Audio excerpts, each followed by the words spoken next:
Adik Raffi Ahmad, Syahnas Sadiqah, diduga berselingkuh dengan lawan mainnya di FTV, Randy Kecharnet. Dugaan perselingkuhan Syahnas ini dibongkar oleh istri sah Randy, Lady Nayoan. Di tengah isu perselingkuhan yang menyeret namanya, ternyata Syahnas serta sang suami, JJ Govinda, telah meninggalkan rumah dan masih terlihat harmonis.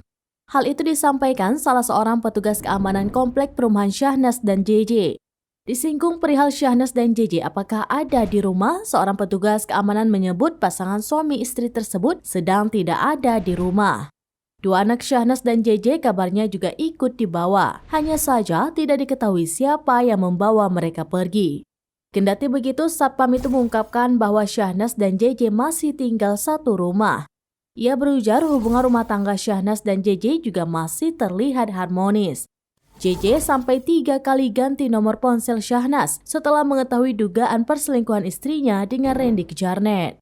Dugaan perselingkuhan Syahnas dan Randy Kecharnet diungkap oleh Lady Nayoan, istri sang aktor, di Instagram pribadinya.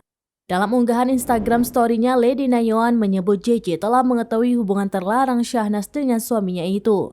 Menurut Lady, JJ Govinda sampai 3 kali mengganti nomor ponsel istrinya. Hal itu dilakukan agar tidak terjadi lagi hubungan antara Syahnas dengan Randy.